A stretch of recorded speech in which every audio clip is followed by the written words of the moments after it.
Hey YouTube, welcome back to the channel. And tama yung nabasa nyo for today's video or episode, donuts. Donut wars tayo for today, guys. And tatry natin kung ano bang donut ang patok sa panlasa natin. So, as of now, dalawa pa lang yung nakikita nyo, Krispy Kreme and Jayco. To be fair, glazed donuts lang yung kakainin natin. Parang unfair naman kasi dalawa lang. So, pag-compare lang natin silang dalawa, alin sa kanila. So, may special guest tayo. Dunkin' Donuts. So, yeah, Dunkin' Donuts. So, glazed din siya. Naubusan ako ng glazed donuts sa Dunkin' Donuts. Kaya, isa lang yung nabili ko. Sabi ko pa naman sa sarili ko, sino bang matinong tao ang bibili ng isang perasong donut? Ako yun, naubusan ako ng donut. So let's get into it. Tikman natin which is the best glazed donut. Let's go! 一人で食うドーナツ寝転んで食うドーナツ禁断背徳そしてドーナツ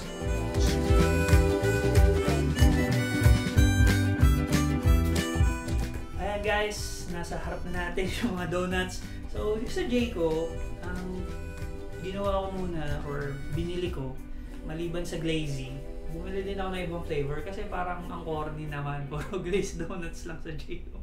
Siyempre, masarap din tikman yung iba nilang donuts.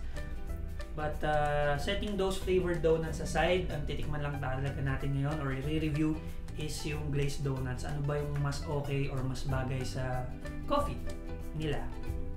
So, let's do that. Tikman time! Alright, so una natin to try is yung sa Jayco. Price range niya itong half dozen is around 255 pesos. Hindi ko sure kung bakit, kung magkano isa. Basta check nyo na lang yung website nila. So ito yung tsura niya, guys. As you can compare naman sa Krispy Kreme, parang mas on the lighter side siya. And mas oof. Bali yan, pagka hinawakan mo siya sa ibabaw, babakat yung thumbs mo. So, tama na yung visuals. Let's taste it. Yes, ang arte, biniyak.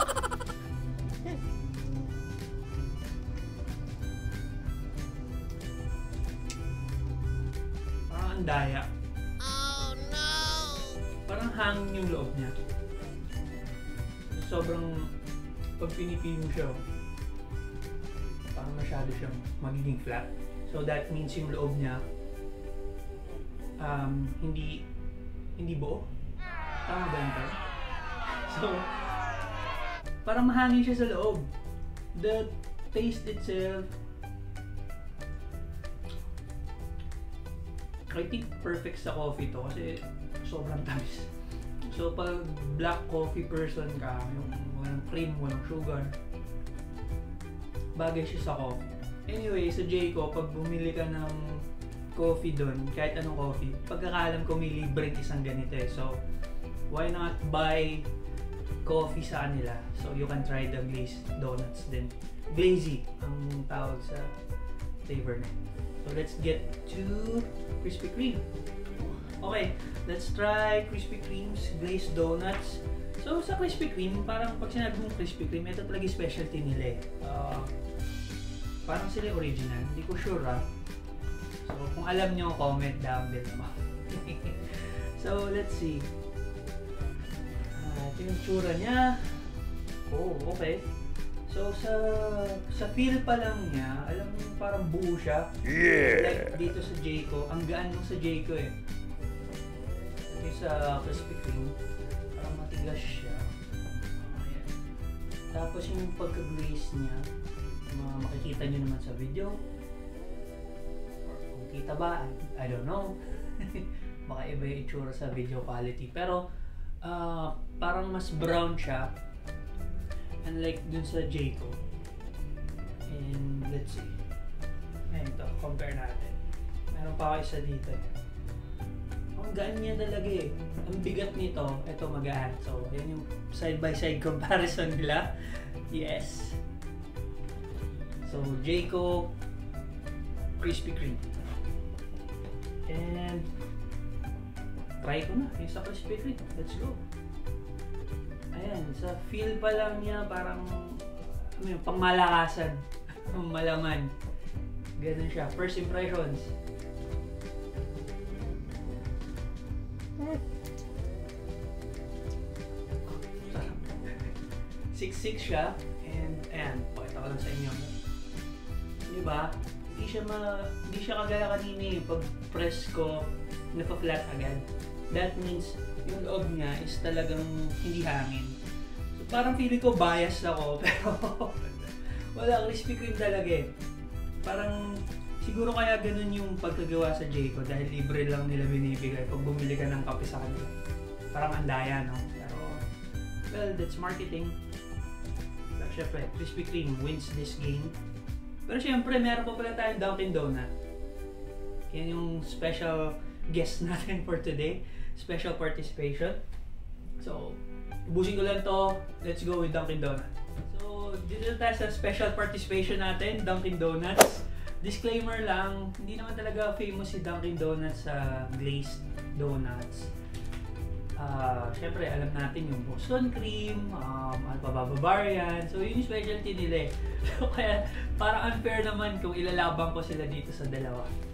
Pero, oh, by the way, yung Krispy Kreme pala, hindi ko na-discuss. $1.95.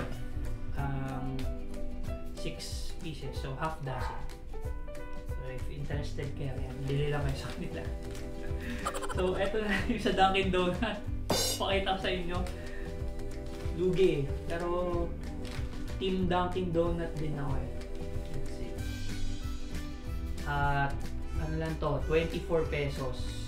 Isang peraso. Let's see. Ayan siya. Parang lugi. Kasi, pag tinignan mo siya, hindi mo siya iisiping glazed siya, di ba? Para siyang regular na tinapay na basa. What? Sorry, Dunkin' Donut. Not throwing shade, pero yun yung initial impression sa kanya pag nakikita siya. Ayan. So, yung feeling niya, parang kasing bigat niya to, si Krispy Kreme. Let's see. Tapos, if you notice din, guys, parang yung sugar niya on top. Glazed meaning may sugar siya on top na parang coated. Pero yung sa Dunkin', parang nagbasa na siya or nag-moist. Ganon siya. So, let's test it na. Ayun nga, basa yung feeling niya. Ngayong ginaganito ko siya ngayon, para siyang basa. Pero, ewan ko, natunaw ba asukal nito or what. So, ayan yung itsura niya pag brinake natin siya. Mabigat yung feeling niya, pero let's see. Ang bigat. Pang merienda yung mga ganito, hindi pang kape. Kasi masyado siyang heavy. So, kung kumakain kayo ng Dunkin' Donut, isipin nyo na lang Boston Cream, walang chocolate, wala yung Bavarian. Yun siya. Hindi, lugi talaga. Pero, for 24 pesos, based sa price, dun natin siya ibibig, syempre. Pwede na, di ba? Susi ko pa ba? 24 pesos, ganito. Busog ka na nito, tapos magkape ka na rin sa kanila. Masarap kape ng Dunkin' Donut. But then again, this is not a paid advertisement ng Dunkin' Donuts, Jayco, and Krispy Kreme. I bought this with my own money, so shout out na lang dito sa tatlong company na to.